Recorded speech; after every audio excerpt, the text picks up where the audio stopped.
GM fam. Today is January 10th, 2025. It's the first day of the rest That of was our a lives, and we are thrilled yeah, to be that was a spending it. really entertaining intro. Absolutely, man. That was Meta CVX on behalf of Leviathan News sponsor, Protocol FFX. So make sure to check out that QR code, all stream long for some goodies if you scan that. Good time, no financial advice in that link. DeFi Dave with Cap Labs. How are you doing, sir? I'm doing great. Thank you so much for having me. Always a pleasure. It's an honor. Yeah, excited to get this going. Announce my move and why I'm excited about Cap. Absolutely. Now, to be clear, you're referring to Cap Labs, not Curve Cap. Yes, Cap Labs. Yeah, I was thinking that the other day. Similar, like Cap Labs, Cap, but like yes, Cap Labs, covered All right, agent protocol. That's what we're here to covered talk about. agent protocol.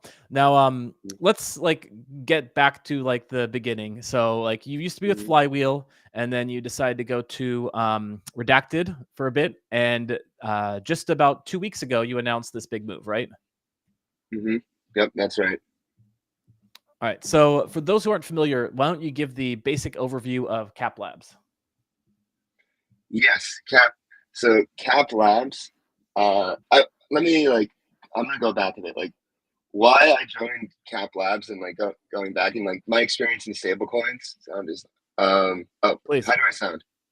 A The little sound. tinny, but so it goes. So It's a I should have got my other headphones. I just have my AirPods. Um. Anyways, why? So we've both been in stablecoins for a while. We've seen different experiments, iterations, um, and a lot of stablecoins of the past. They usually like they do one thing really well.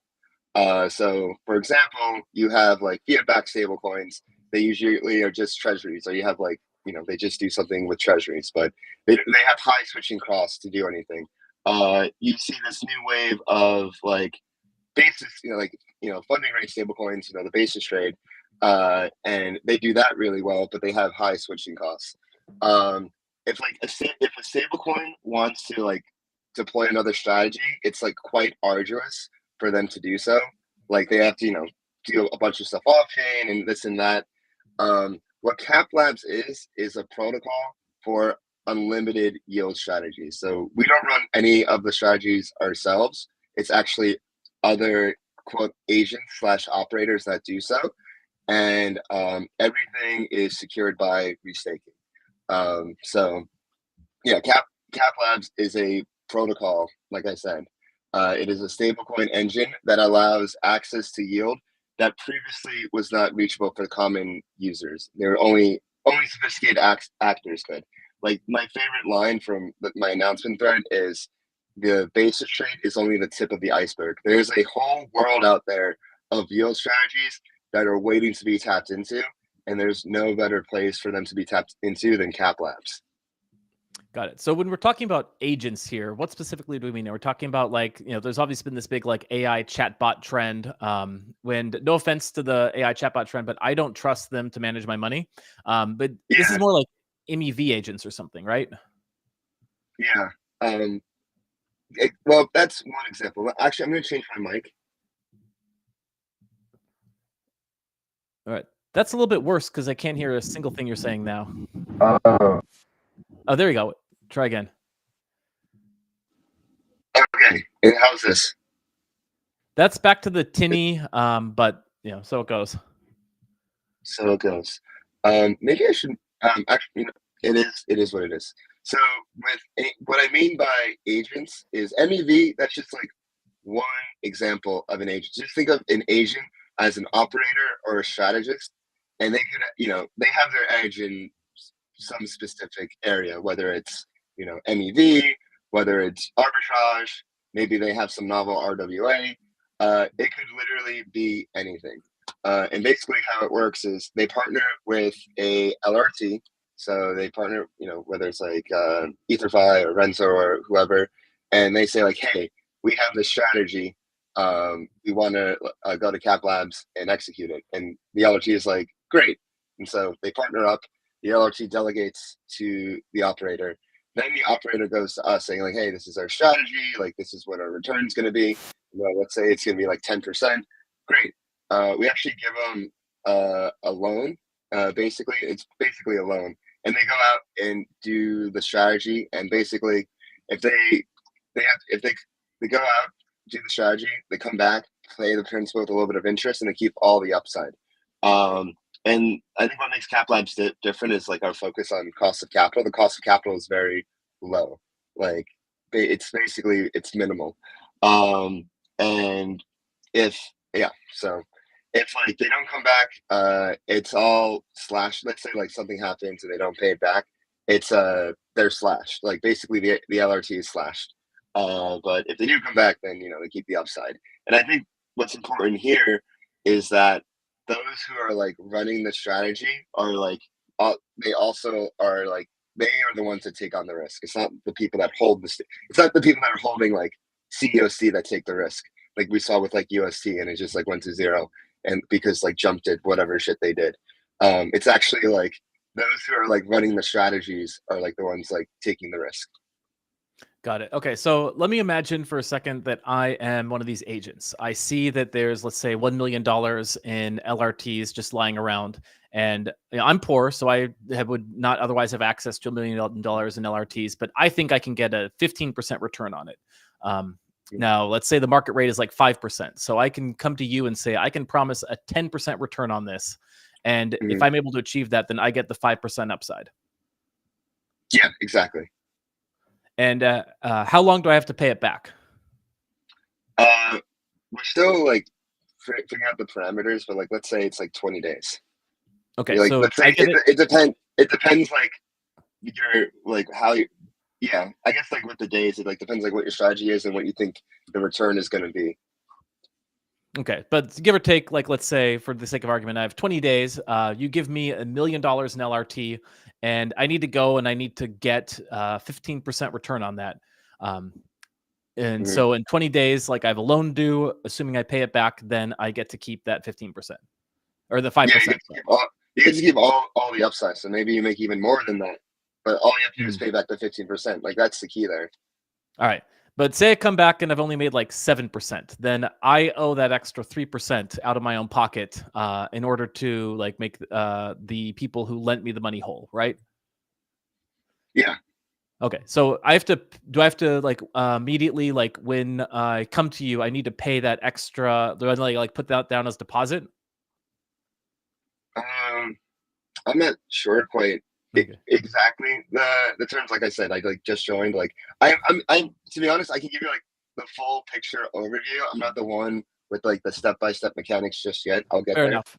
Fair enough. I'll get Ben on it at some point. If I can swing it, I know that he's a busy guy. But it's Benjamin from Cheedow, who is the brains of this. Yeah, and I've known Ben for years, like basically since my gelato days in 2021. Yeah, I guess it's like my sound. If you'd like to go ahead and take a second to try and fix the sound, I can go ahead and take a minute and try and vamp. Yeah, let me see if I can go to a different room. Right on, right on. So, Dave, you go ahead and turn off your camera, and while we do that, we'll just go ahead and take a moment to thank all our fantastic sponsors. So, if you have not been following, Protocol FFX has agreed to sponsor our Leviathan, everything that we do for this month. You can check them out in that link in the upper left-hand corner. Protocol FX is a very cool protocol. They basically cleave assets into stable and volatile pairs. V1 was a tremendous success, and they have gone back to the drawing board for V2 to allow you to basically fix the amount of leverage that you would get on those leveraged versions of the tokens. So it's a very amazing thing. I use it myself for XBTC because I'm a Bitcoin maximalist. Like I hold Bitcoin. I don't really want to do anything with it. But since I'm holding with like a decade or multiple decade time horizon, I just go on and want to just hold that XBTC in my wallet. And over the course of 10 years, if it goes up, I get 2x the BTC, 3x the BTC, all the better. So that is the short version of what is going on with Protocol FFX. Do check it out. They have just recently launched DeFi Dave, I cannot see you, and there's a really sad emoji. There we go. Speak to us. Hello, world. Okay, we're going to be doing this with sign language.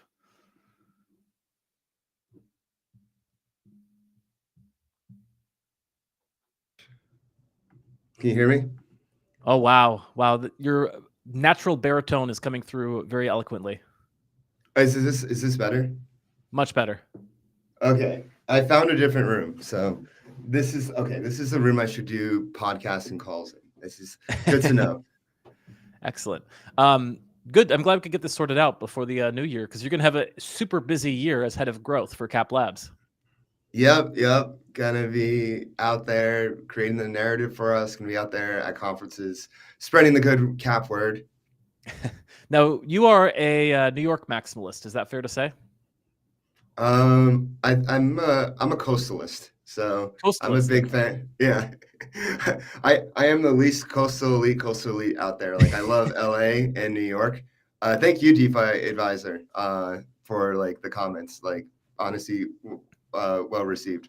But yeah, what's happening in LA is absolutely devastating. I like encourage anybody like out there to donate if they can. LA is like a city I lived in for 4 years straight in the better part of the past 8 years.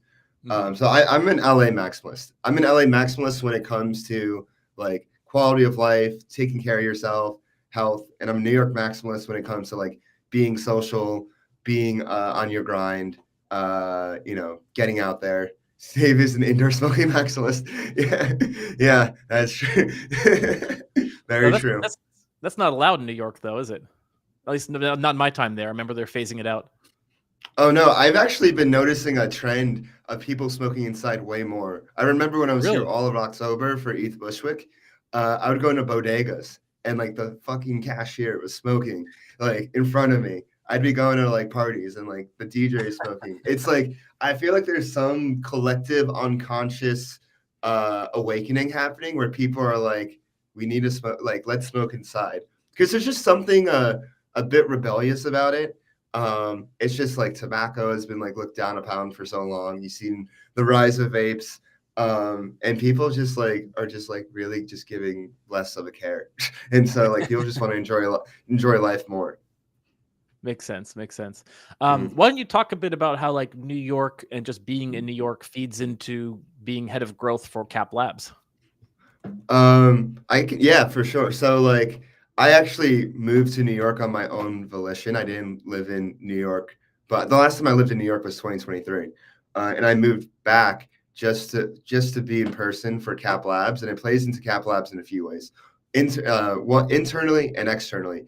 Internally, I tweeted yesterday that, being in office is the real alpha. And I haven't been in an office in over 5 years. But like when you're in an office and around your peers, you're able to get a combination of so much more done. Like if you have like a problem, you don't just like have it in your head or have to like wait for a message or have to like try to coordinate a call. You can just figure it out right there. And externally too, I mean, you're just around so many other people and projects. It's amazing how much New York has become more of the hub of crypto in the US, North America, and basically this side of the world than anywhere else. I think it goes to like, it's a testament to the city itself and the power of New York, because everything's just like, there's no city in the world as maybe like obviously except in Asia that's as like condensed, with population per capita than New York. There's always something happening. There's always events happening. It's actually like up to you to like put up boundaries to yourself, because you can just like, you can like fall into like a work hole where you're just like around like your work peers and you get burnt out. You can fall into like a party hole and you're just on a bender and then you just can't get out. So it's like up to you to like balance like all the different parts of your life. Yeah, definitely. I lived in New York for like quite a long time, and it's a vibe. It's like no other place in the United States. And if you're a city person, like no other city in the US like holds a candle. And it's interesting you commented. Yeah, go ahead. And I was just gonna say that your comment on the in-office thing is like really interesting time, because there's been a ton of like Web 2 companies that have been forcing their employees back to office. And for their sake, maybe it's because they have like huge like leases on these offices and they want to get something out of it. But there was a very interesting study, it's pretty old at this point, that Google did on basically in office communication, because they always Mhm. say that like the minority of communication that people have is is verbal, right? Most of it's body language. Mhm. So they did this really interesting study where they combined teams that were like in offices, and they had them like entering predictions on prediction markets. And this was on things that like they had never talked about in the office. So it'd be like, an American company that didn't talk about soccer, like entering predictions about like Brazilian soccer league teams. And they found that like people who worked together had similar biases in the way that they bet on these things, just because there was like so much like nonverbal communication that they actually tended to like heard on certain topics. So like the power of like in-person communication, like just being able to like look over and be like, oh, Ben's Yeah. super stressed today, I shouldn't bother him. Or like like, Yeah, oh, you can looks just pick like up on things. Yeah. exactly. So it's And like yeah, I want to reiterate bullish. that it's not, yeah, it's not that I'm like for like a rigid 9 to 5, you have to be here every single day. No, like I'm more, we're in crypto. We're all about like bottom up sovereign agency. So it's like you come in, you come out, you do your shit, you do what you need to do. But like being in an office, like having that as like a foundation and like as an anchor for everything else, like a basically like a nexus, a meeting point for your team is absolutely huge. I've been remote. Like it's crazy to think the last time I was in an office was before COVID in 2020, out in LA actually. I've been remote this entire time, and it's really funny because I always wanted to be remote. Like before, like when I was younger, I'm like, oh, like why am I going in an office? Like I can just do this job in Brazil or some other exotic place. And then when I finally got the freedom, like yes, I don't have to go in an office. I can like make my own hours and this and that and like do what I need to do. But, I feel it's definitely not for everyone. Like, I feel like most people need some sort of boundary or guidance. I'm like, oh, these are like my work hours. These are like, this is when I come in. This is like my work self. And then like, oh, this part is like my outside self, my like social self, my like the self my friend knows. So it's like nice to have that bit separation again, and I have a bit more of routine. I think that's something like people have come around to in crypto over the past few years. Like we've all seen the travel conference circuit and how crazy that's been the past few years. And I think it was like really exciting after COVID because like yes, we can all like we're free and like oh we can all travel all these places. But then I definitely noticed people get burnt out last year, and I feel like one of my predictions for this year with conferences is they'll probably coalesce around a few big ones, and like the regionals will like go back to being actually regional. Like people are going to prioritize like just certain conferences more, and at those conferences, you're probably going to see like more like creative events, like more like instead of just like being like a happy hour party, maybe like something more health related or something more chill. You won't just see like the same song and dance because like people are like kind of craving more like different activities, I think. So you're probably gonna see like more like activities and team building things than like your standard happy hours. Oh, that's interesting. Mm. So yeah, I think like like when you talk about offices, I feel like there's certain types of work that I just can't get done at the office. Like coding, Mm. I cannot be productive unless like the office is like super tailored to it, silent. You can put on headphones and like not be assured of things. But if you're biz dev, Yeah. I think it mandatory a couple of days a week you have to be in an office. So Yeah. and it's interesting. Yeah, it's interesting. What do you think about ETH Denver? Are you going to ETH Denver first of all? I will be at ETH Denver, so if anyone's gonna be there, hit me up. I'm really excited for it. I actually like Denver as well. I like parts of Denver. It's Other not on a parts of coast. Denver, It's not on a I coast though. I know it's on the coast. I really like. I mean, I like the music scene in Denver, but other than that, like it can be a tough city to go to. But I really just go for like the people. Like that's just this. It's really just established itself as like the like meeting point, like the Schelling point for like a lot, for all the builders in the industry. So yes, I will be at ETH Denver. I'm really looking forward to it. Gonna be Well, repping Cap there. nice. I will see you there then. I just got approval to go to Denver, so I will be Nice. at Stablecoin Summit as well as the main event. I'll be at Stablecoin Summit. I applied to actually speak at the main event. So I'm hoping I get approved for that. Even if I like don't get accepted, I'll probably write an article about what I'd want to speak about because I think it's important. And it's about Yeah. crypto. It's about crypto legislation. Oh, that'd be awesome. That'd be awesome. Yeah, I've because applied in the past, but never gotten into ETH Denver as a speaker or as representing Leviathan News. So I'll try again this year. We'll see what happens. Wait, let's hit me up after. Like, we'll fix that. You should at Yeah, least man. get it accepted as like Leviathan. 100%. It's We'll fix that. ridiculous. It's That ridiculous. is ridiculous. That is a shame. But yeah, we'll fix that. Anyway, so my speech, I did a speech 2 years ago about stablecoin regulation, and this was It like was amazing. the first speech I ever like did at a conference. And this is the follow up to that, because right now we're in a we have an opportunity in front of us, an opportunity that has not existed ever before in the US, where we have an actual friendly crypto administration. And now you have members of Congress that know what's going on in crypto, and they're much more crypto literate than what they were, 5 years ago. Now you have like lobbying organizations like the DeFi Education Fund that have been like putting in the work in Washington for over 5 years, and like now it's not like, oh, we're like new and like people are like, oh, they're gonna be gone, like lobbyists are like and whatnot, they're gonna be gone the next year. Like, no, like people know that crypto is a serious industry and that it's taking its time to see taking its time on the hill. So what I'm trying to say is we have a rare opportunity to actually pass legislation that defines rules for our industry, and we have this short window, like basically like 2025, 2026, because then like the next midterm elections come out and it will get a bit harder. And like we can actually pass legislation that like is in our favor. It is really exciting. It's kind of like once that happens, then like our industry has officially like grown up with that kind of recognition. What was your question? Oh, I mean, okay. So I'm like always like overly bullish on this industry. So like feel free to push back on this.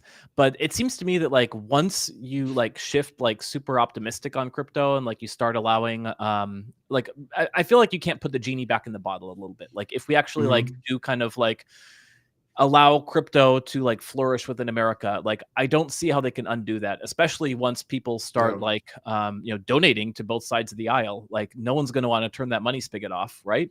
No, and you saw it with this past election cycle. I mean, Sherrod Brown, an incumbent in Ohio for God knows how long, was actually he was voted out.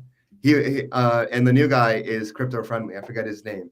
But that was a huge deal because Sherrod Brown was the chair of the House Banking Committee. And the reason why no stablecoin legislation passed was because of him. He was like almost as bad, if not just as bad, as Elizabeth Warren and how anti-crypto he was.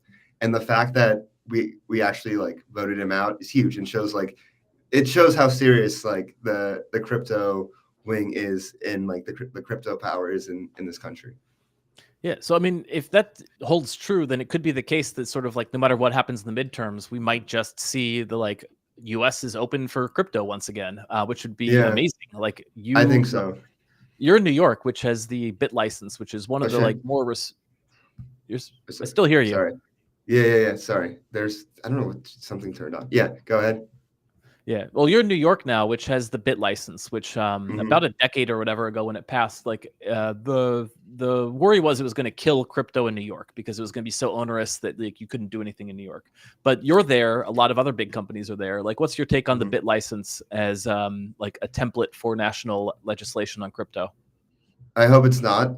I think it's a bit too arduous and strict, and the guy who made it actually ended up creating a like consulting firm on how to get the bit license. So like interesting, yeah, right? Yeah. I remember seeing that Bitcoin documentary on Netflix. I'm like, oh, that's how this shit works. But I will say this about like New York regulate. When I was making my stablecoin regulation speech and I saw like what was required for stablecoins to like register in New York, I'm like, wait, for like fiat backed stablecoins that have like stuff and custodians and risk off chain, then something like the part of the bit license that has to do with those regulations makes sense, and like their protections and whatnot, because you're existing in the world off chain. And those are actually, I'm like, okay, I think those could possibly serve as a template, but they could definitely be improved upon. But like it's funny like that like New York had the bit license, and even with the bit license, New York still became like the hub of crypto in the US. I mean, you got Cap Labs. Like, what more do you need? You got Cap Labs, exactly. Yeah, we're gonna change stablecoins as we know it. So let's get back to Cap Labs a little bit. Like, what is Yeah. your prediction for like what Cap Labs is going to be able to do? As mentioned before, you had to move rooms. Like, Mhm. Ben from Cheetah is like Mhm. a prodigy at stablecoins. He is the first person I Oh know of yeah. who have repegged a stablecoin. Right? Like, That is hard to do. I Like, know, right? that, Like, yeah. That it's just almost like shows how someone can overcome adversity like that. seriously, I mean, at that point, like, why almost? Like, if you have depegged that badly, like, most people would have just, like, thrown in the towel, been like, "I'm done. I'm I just think gonna, like, change." that's a testament to Ben and his character. So, like, it's safe to say that guy knows stable coins like pat. That Um, yeah. Now, with this, he is like gone back to the drawing board because Shidao's Mai was already a very interesting and like very phenomenal stablecoin, Mhm. and he's essentially like reworked this with this whole agent model and a stablecoin Mhm. paired with it. Um, like, where do you think this can fall in the landscape of stablecoins? Um, I think stablecoins are all converging on the same model, and you see this. Like I remember at Frax, like first it was like a crypto collateralized stablecoins, and then they went on and added treasuries. Like they added like SRAX, which is a really unique um, model that they did for that.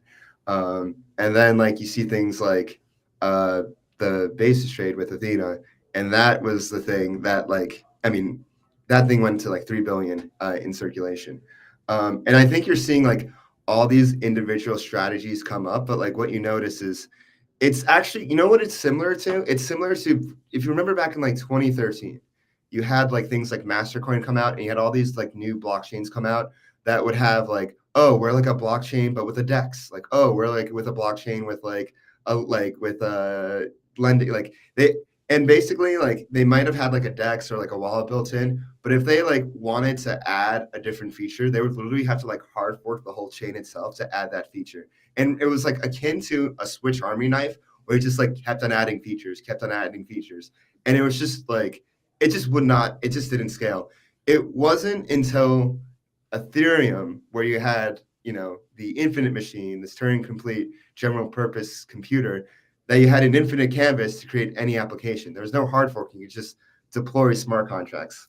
Well, right now, the stage that stablecoins are in, they are in that master coin kind of phase where it's just like hard forking, adding features. Like you basically saw with Athena, like they announced a new stablecoin that's just treasuries and stuff. It's like once you like have a stablecoin, it's very arduous to add like another yield source to it. And so what Cap Labs is like Ethereum in that it's basically an infinite canvas for yield strategies and opportunities, and it is a lot easier and smoother to add different yield strategies. There's much less switching costs, and that is through the whole uh, agent operator system. Does that make sense? It does, yeah. And Cap Labs is launching on L2, right? Yeah, so we will be on Mega ETH first. We're actually the stablecoin of Mega ETH. So basically similar to how like USDC is everywhere and like Honey is on Berachain, we are like that for Mega ETH, which is huge for distribution. Yeah. For those who don't know, could you explain a bit more about what Mega ETH is? Because it's definitely picked up a lot of mind share. Yeah, Mega ETH is they're basically the high performant rollup, and I not just that, but they have a real culture of builders. It's funny, like this week I'm just diving into all the Mega ETH projects, and I'm incredibly impressed. I was like, whoa, like this is what's cooking over here. Like with noise, with what they're doing with buying and selling trends. I feel like that's the next iteration of prediction markets. You have like other things too. There's like GTE, all really strong teams and really strong community building there. So like Mega ETH is definitely going to cook, but Mega ETH is basically a high performant roll up. I feel like it's the extent. It's definitely more of an. It's the this cycle's extension of Ethereum. Basically, I feel like it's what like Vitalik saw like roll ups, what he wanted roll ups to be, and he actually is an investor, I believe, as well. Him and Joe Lubin. Nice. Mhm. That's a huge market credibility. Can you talk at Mhm. all about the investment? I think it was like I don't know. It's like a seed. They announced it a while ago, so I think it was like, I don't know if it was like the seed. Or I don't know how recent it was, but they made Okay. an announcement of it. I just remember seeing them in a screenshot. Okay. All right. I'll see if I can dig up some details while we're chatting here. Okay. So Mhm. Cap Labs launching on Mega ETH. You got a stable coin, natively yield Mhm. bearing stable coin, right?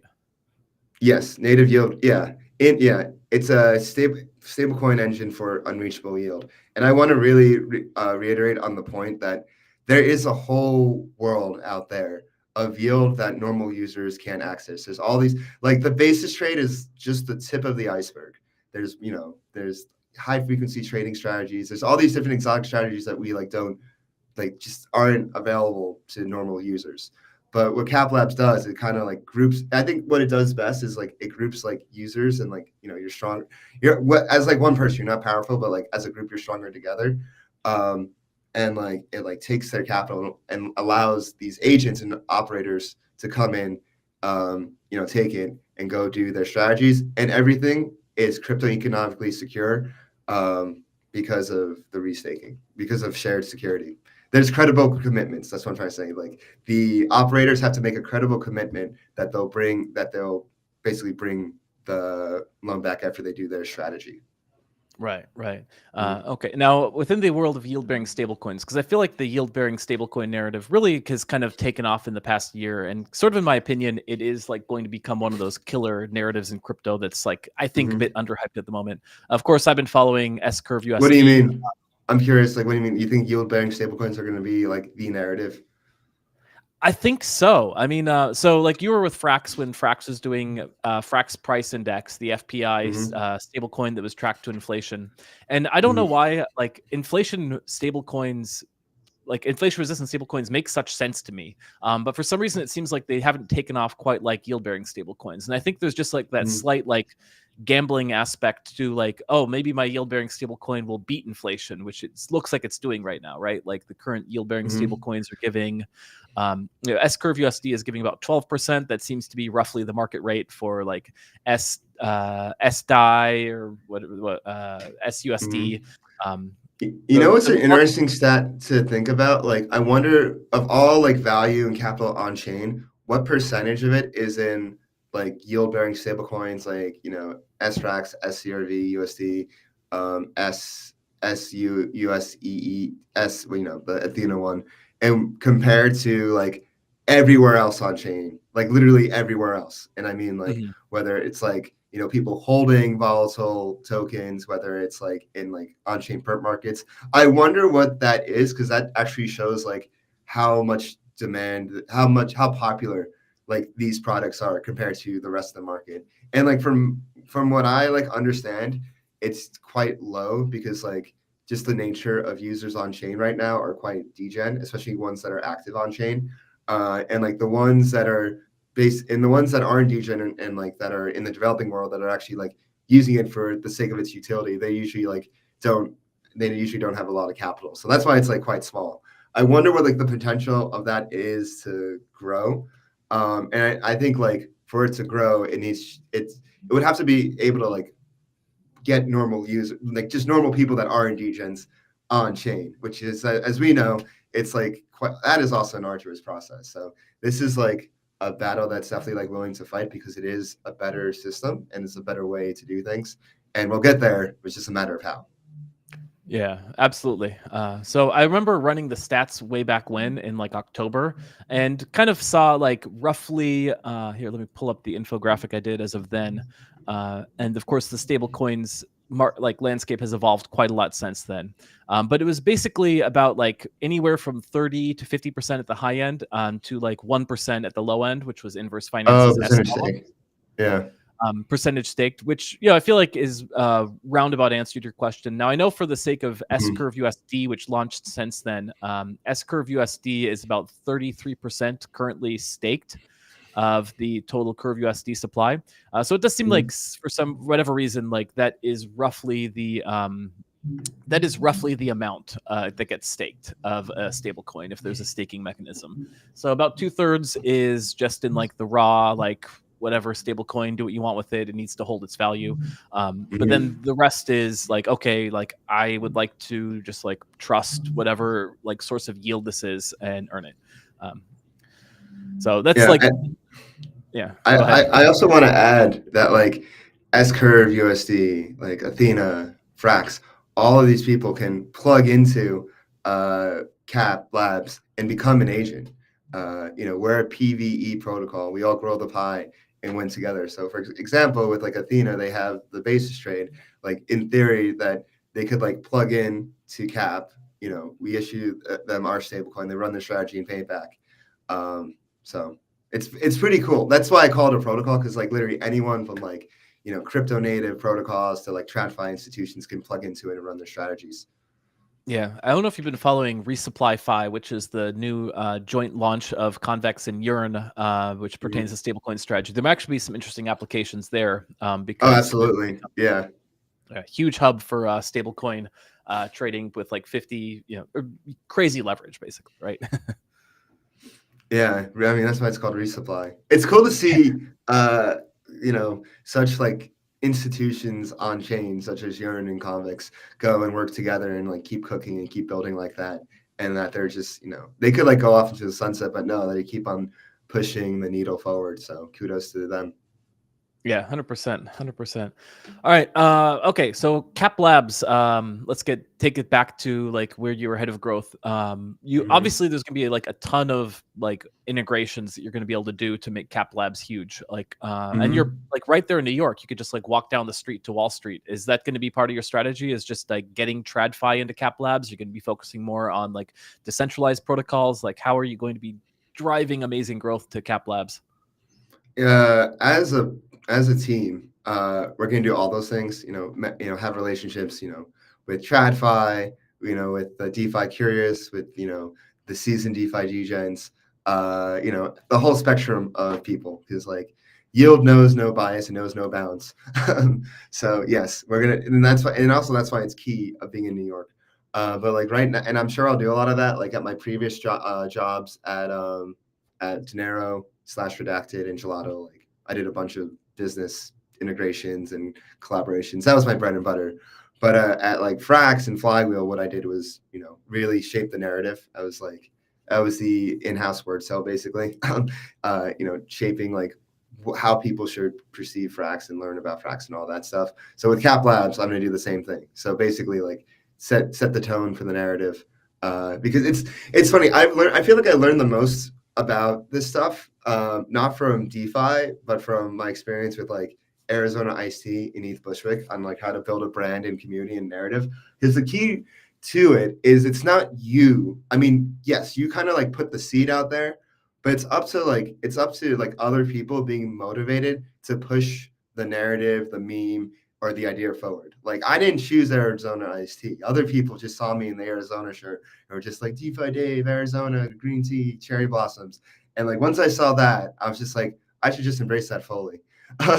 And so, the stable bulls. Oh, that was a fun time. Oh, that was so much fun. That was like a height of the bear market. When no, that was the beginning of the bear market. That was quite literally the beginning of it, and you just have all these bulls just come out of nowhere. I mean, USDC bull was around for a while, shitting on Luna, but then like you had like once like I think it was like 3 CRV bull come up, it was just like off to the races. It was just so funny because there's just like all these like one person. I think it was a nice bit of comic relief and like a time of difficulty. But going back a bit to the branding and like what I noticed with ETH Bushwick, it was just that was started by me and a friend as a joke. Like he just kept on saying it in Brussels. I'm like, there's something that hits about it, and then like he like made the Twitter account. I'm just like, yo, like send me like the login details. Like let's cook, and then we just like I don't know. People like really identified with it because it's just like whether you like are in crypto or like lived in Bushwick, like you just like got it. And that just that grew just because of that's what I'm saying. It grew because of other people. It wasn't like us trying to like push too hard or try too hard. That's why you can never buy followers. You can never really buy community. You can never really buy marketing. It always has to be organic. And like 500 people like if you have like a Twitter account with like 500, 1,000 followers, that's all organic, that has all organic traction. It is infinitely more powerful than if you paid for 100,000 followers. I will like stand on that. It is infinitely more powerful because like especially like users in crypto, like they are really valuable, and I feel like they definitely mean a lot more in our context because they actually have, they're actually directly using stuff because that's just how crypto works. Like you're just using stuff on chain. It isn't just like in the traditional world in like Web2, it's like advertising is just like a very passive activity. But I feel like community and everything in Web3 is a much more, being part of community is a much more active activity. Yeah, the case of like social media is really interesting because like I follow there's some big accounts that I think are like very, very, very good, right? And like we'll follow them religiously. But the most alpha by far is going to be like an account with 10 followers. It's but the they're like hungry accounts. Yeah. Yeah, 100 followers, but they're the lead protocol dev of like some like kind of niche Web3 thing that's just getting off the ground, like tweeting insane alpha, amazing takes, usually like an anime PFP picture. Yeah. And like I'm like I almost like want to mute the like KOLs and influencer accounts because like they just don't really provide much value compared to like some of the amazing takes. No, they're really just like entertainment right now. Especially you see like the rise of things, like what are they called? The LA Vape Cabal, which I get. They're like what their goal is like broad appeal, bring in the normies like on chain into Web3. Definitely not everyone's taste, but like I gotta like give respect where respect is due. They've like been really like pushing the balance and like doing there. Definitely, but when it comes to like, I agree with you though, with like, it's the small accounts, whether they're like the 10 follower cracked builder or like 100 follower trader that is just hungry. Like, no, I think my friend Peach coined this term, the hot ball of alpha. If you have like a small account with the hot ball of alpha, that's just like getting like, hit after hit after hit of great trade, great trade, great trade. There's like nothing more powerful than that. It's kind of like being in the zone if you're a basketball player and you just have the hot hand. It's like literally the same thing. And like you're all like, what's also interesting about this cycle now is like, and just in general, like you always need like new blood and new bodies and new participants to kind of just to keep things fresh. Like, let's be real, like DeFi has been around for a while. DeFi is basically infra, like we've been around, we're like vets. But like the new blood of this cycle is actually like the AI people and like it's like the new people that were in AI and like that are like coming in to crypto with like a fresh look, fresh face, and like can like look around. I'm gonna be honest, I haven't like dived into it too much, but like it's good to see like new blood, new devs out there like actually experimenting with this tech and seeing how like the marriage between like crypto and AI can happen. Because at the end of the day, they're just like both like protocol layers, and like if you can just like combine them in the right way, and like that's like how it's going to be like long lasting beyond just like the bubble and the pump. Yeah. And it's still very unique as an industry where if you show up and you have good ideas or good takes, you can like pretty quickly catapult into like a pretty great spot, which is not the same as like the AI industry necessarily, right? Like the AI industry is like super centralized. A few big players dominate because of the necessity of the computing costs. So you can't just like show up in AI and leave a footprint, but you can in crypto, and that's pretty cool. So are you a believer in the AI like chatbot narrative in crypto? Because I honestly haven't looked too deeply into it. So my take on it is like my take on AI. AI right now is just an extension of humans. It's an extension of us. And so like I've honestly just started like using it more. Like I was kind of like I never really like got off the ground of using it because I never had a motivation to until probably like last month or recently, like that I started using it every day. It really wasn't until then that I started using it every day. And so like once I started using it, I can like have more thoughts about it. And so like when I see these like AI like chatbots and whatnot, when I see like I find them to be like annoying. And when I see like low quality ones, I'm just like, that's just, I don't know how else to say this. It's kind of like an extension of the person that made it, that just like made like a low effort, low quality bot just to like cash in on the current hype cycle. But when you see like a high quality one, it's like, that's like what Frasier, the one that's like when you see someone that's doing something unique and creative, just like anything, then like taking technology to places and to bounds that haven't been thought possible, like with Frasier, it's like, oh wow, like this is like what's possible and novel and new with this technology. So I think it just like comes down to like effort and uniqueness, like with anything.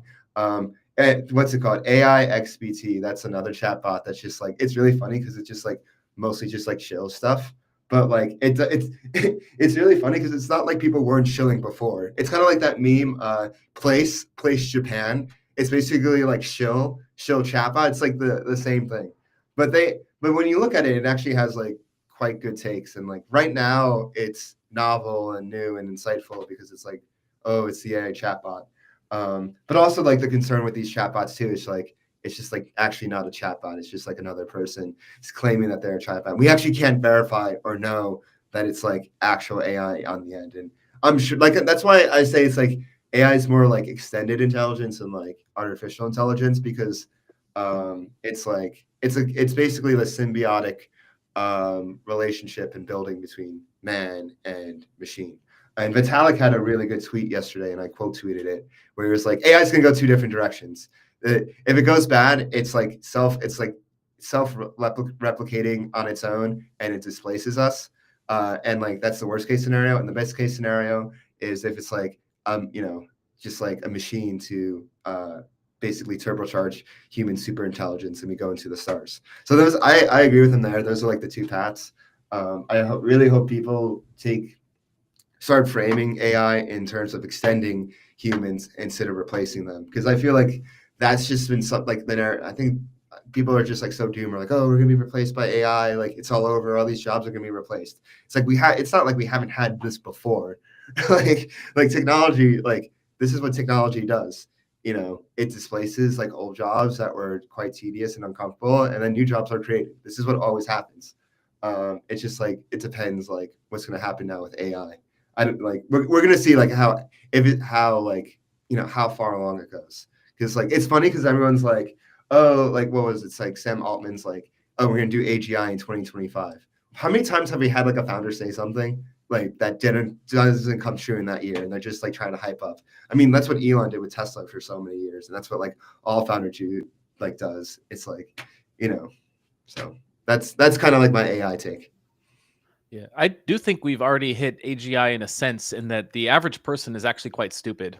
Yeah, I'll put it this way. So, I feel like, the average person is quite stupid, but like the average person still has like, they have a place where they came from, they have like a past, and they like, a place where they like grew up, and they have like different parts of their identity that make them who they are. Like the thing with AI right now, there's nothing corporeal about AI. It doesn't have like a past, a sense of where it came from, or anything. It's basically like I think of it as like a really advanced calculator, but instead of math problems, it can just solve anything. But that's all it can do. It's just like this, and like there's no like body or history yet. But like once it does have like a body and history and like sense of self, that's when it becomes like actual, in my opinion, like sentient. I don't know. Like I guess like I view things like quite differently than like other people, because I agree. Like it's like most people like online are like if not worse than bots. Like the type of like output they have online is like basically like if you were like measure the quality of that like output in their tank, it's like no different than a bot. So it's kind of like we live in a society where like the humans are becoming more bots and the bots are like becoming more human, which is like kind of funny and kind of ironic. We saw that when Elon took over Twitter and renamed it X. Like he couldn't figure out who was a bot and who was a human. He knew it was overflowing with bots, but he couldn't figure out which ones were bots and which ones were just like very low quality humans. Which was, in my opinion, like where the Turing test was like completely like proven to be in the rearview mirror. But no, AI is great. Like I use it all the time. It's a fantastic tool. Humans are great at using tools. But that being said, like whenever I use it on crypto topics, it's not there. It can't write code for crypto very well. It can't write even like basic articles for crypto very well. So like you can maybe prompt to get there, but like for the moment at least, like I am not going to be trusting AI with my money. I'm going to be trusting Cap Labs agents with my money. Let's go. Yeah, exactly. Yeah. You still need a human touch to things. You really do. Like, that's why, like, I'm not all like, like doom and gloom, because like it's humans at the end of the day. Yeah. So one of the questions they have is like, if taking it quickly back to Cap Labs, just because we have like, I know you got to like bounce in a couple minutes. Mhm. So if and if you don't know the answer to this, like that's fine. So it seems to me that like this kind of like there is like kind of like sort of like market rate that yield bearing stablecoins seem to like Mhm. congeal around. Is Mhm. it going to be the case that like the Cap Lab stablecoin is also going to like congeal at this, and then any yield on top of that just goes to the agents? Is that your expectation? Do you think it's going to be higher because of risk, or lower for some reason? Like, where do you think it's going to fit I in? think I think long term, if you look at performance of yield bearing stablecoins in like over 6 months in a year, Cap Labs will be the highest yield bearing stablecoin. It will be the best place for anyone on chain with stables to put their money, like full stop, because Mhm. because the switching costs between strategies are so low that Mm. it will be a lot smoother of a curve. Like maybe like another stablecoin is like a bit higher because like, oh, the market's pumping because an X strategy is like doing well. But then once the market tanks and the strategy isn't doing well, and it's like, oh, what are you going to do? Meanwhile, with Cap Labs, because it's an infinite canvas for yield, it's like, oh, we just switch agents, and the switching costs are so low, and it's a lot smoother of yield return than other stablecoins. Like nothing like Cap Labs has been built before, and it's really going to be exciting once we launch. Nice, nice. Is there going to be a lot of curve integrations? And I can imagine. I mean, like Curve is like the center of stablecoin. So I'll talk to Ben about that and get back to you. Nice. Yeah. Feel free to chat with me. I'm happy to brainstorm ideas because it'd be great to Mhm. see. Um, so You know what what's else interesting has about you? Curve? Wait, Yeah. like I What's was up? gonna ask. I noticed like a few months ago with Agora, they had like a very small liquidity pool, but like the actual fees on it were quite high. Do you know like what was like going on with that? So that would probably be the effect of stable swap in G. So Mhm. basically, like for the first generation of curve pools, like 3Curve, like all the pools, like essentially, like just had a flat fee. Mhm. All the new stable swap in G pools essentially have this dynamic fee. The way that Mhm. this essentially works is that when the pool is out of balance, there's an incentive to rebalance it because you make Oh, so money, it's a right? higher It's fee. Mhm. so they charge a higher fee, which is essentially a tax on arbitrageurs. The arbitrageurs still make their money. So like, they might, instead of making 90 cents, 99 cents, they get 95 cents. The rest of it goes to the Mhm. pool. The result of which has been that like you've seen a lot of these pools, especially with like much more like volatile like coins within them, trade like crazy. So actually the base APYs can be in some cases almost as good as the rewards APYs. So if you look at just the top pools, here, for example, USD zero is having a day, 20% base VAPYs. These pools have hundreds of millions, 10 millions in TVL, basically just Mhm. off of emissions from not off emissions from Curve, but off of simply points. And in some cases, like the base VAPYs can be good enough. SDI, SUSDE is another good example, like $40 million. And this is Yesterday, like the goal to like get like to rely on the emissions less, and then you have the fees just take over. exactly. So it's a pretty good time to be launching stablecoin pools onto Curve at the Mhm. same time that a lot of stablecoin pools like are being launched because stablecoins are like a hot new narrative. So Stable um, coins are the evergreen narrative. Stable coins will all like it's the one part of crypto that has cheap PMF. It's the killer app between both like degens and normal people alike. People will always need stables and like are looking for opportunities. And I think that's why you've seen stable coins, the new stable coins of the cycle, like perform so well because of that fact. here, make stables. Um, last question before I know you got to bounce. Like, what are you excited about in 2025? Crypto or non-crypto? Uh, I'm excited about extended intelligence. I'm excited to be in New York and the New York scene over here. I'm excited. I'm excited for stablecoins. Obviously, I think there's like a lot of stuff there, and I'm excited to see like more new blood and more adoption happen outside of our echo chambers because I feel like crypto, especially on Twitter, can be quite an echo chamber. So it's always good to be like refreshed with like new people. So I'm really looking forward to the new entrants and like what they're doing and to learn about what they're up to. Right on. Thank you so much, Dave, for joining us as you Thank continue you. to grow and scale Cap Labs. Make sure you come back and share all your updates with Leviathan. Definitely want to be here to get the word out to the masses. Thank you to the hundreds of people watching on X and YouTube. Make sure to follow us That's on crazy. Telegram. There's hundreds of people. Yeah, I know, right? Like, Yeah. you know, like, not, and you know, like you said earlier, it's not just the hundreds of people. It's the fact that, like, if they're paying attention to a Leviathan live stream with Cap Labs and Curve Cap, like, they are in the weeds. Like, those the like really great Yeah, crowd. they're in the trenches. So Yeah. thank you all. Thank you all for spending your Friday morning with us, Friday afternoon, Friday evening, wherever you are. Make sure to follow all of our channels. Big thank you also to Protocol FX for making it all possible. And Mhm. Squids, we will catch you all on the next tide. Peace.